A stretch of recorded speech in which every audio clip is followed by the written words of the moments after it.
In Sefer Shmot, Parshat Shlach, Perek Gimel, we have Moshe and Bnei Yisrael are sending out the Mergalim. And we're up to the part where Moshe says to them, Alu ze b'negev, start going up from the south, and then keep going north from there. Alu ze b'negev v'alitem et hahar, and go up north from there.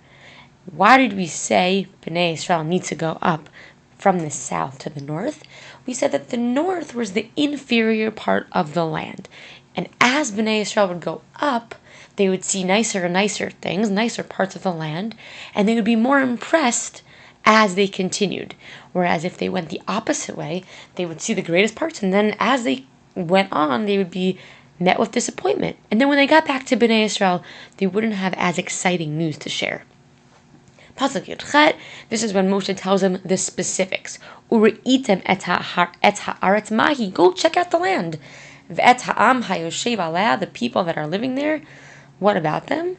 Hechazaku, are they strong? Harafeh, are they weak? Hama'atu, are they little? Are they few? Imrab, or are they great? Do they have a lot of numbers? And to continue in Pasuk Yud-Tet, Uma ha'aretz asher hu yoshev ba, what about the actual land itself? Hatovahi Imra'ah, is it good land? Is it land that's fertile? Is it good for crops? Imra'ah, or is it bad? Uma ha'arim asher hu yoshev bahina, what about those cities? Haba machanim im b'mivsarim, are they walled? Are they unwalled? What kind of settlements are they? Pasuk Chaf, Uma ha'aretz hashmenahi Imrazah, is it a land that's fat, meaning thriving and a lot of crops? Imrazah, is it skinny? Is it a land that's not conducive to growing food? Hayesh ba'etz im ayin, is there a tree or is there not a tree? V'hitchazaktem ulekachtem mipri ha'aretz, Moshe tells them to be strong and take from the fruit of the land. V'hayamim yimei bikurei hanavim, and it's the time of the grape harvest season. Now Rashi on Hayesh Ba'et says, okay, maybe we're looking to see if it's a shady place. Maybe we're looking to see if it's a place that will have a lot of wood. But what's another explanation for Hayesh Ba'et? Im yesh bahem adam kasher shayagen alehan bizchuto. Is there a man there that in his zechut, in his merit, he will protect the people from Bnei Yisrael? Is there someone there that will act like a tree and protect Bnei Yisrael from, and protect the people who are living there from Bnei Yisrael? So what happens? They go vayalu, they go up from the south to the north.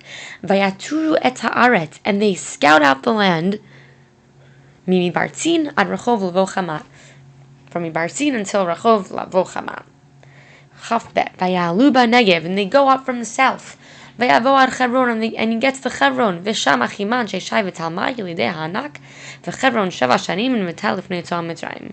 And there are giants there, and Chevron was built 7 years before Tzal Mitzrayim. Now, looking at Pasuk Chafbet, what can you notice in the Pasuk that's grammatically interesting? First of all, who's coming up from the south? Who's coming to Chevron? And what hints in the Pasuk can lead you to your question? Okay, so if you notice in Vaya'alu, is in Lashon Rabim, and you know, okay, it's the Mergalim. They're going up from the south, duh, right? That's what Moshe told them to do. But Vayavo ad Chevron, not Vayavo'u, not in plural. Someone's coming to Chevron. And Rashi right away jumps on this, and he says, Vayavo ad Chevron, Kalev levado halach sham.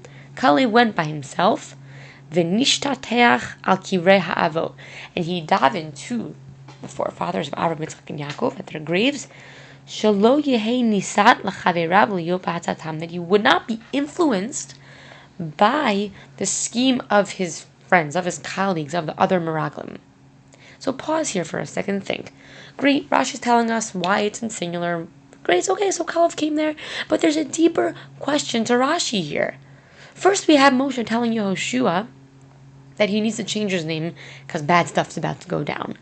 Then we have Kalev going to daven that his mission will be a success and that he won't fall prey with EY, no pun intended, to the scheme or the influence of the Mergalim.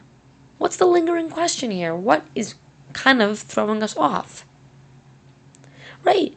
why are we sending all these people if Kalev, Yoshua, Moshe, and even Hashem, one might say, are having qualms or having an uneasy feeling about this whole mission? Okay, and lastly, finishing up the scouting, Vayavo anachal eshkol, vayechratu misham zimora, vayeshkol anavim achad, vayesa'u bamot b'shnayim umin harimonim umin ateinim.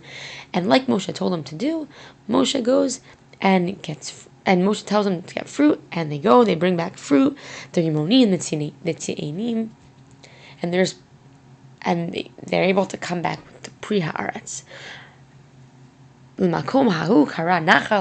even named the place after the fruit, after the grapefruit, Alodot HaEshkol, because of the grapefruit that they cut from there, that they took from there.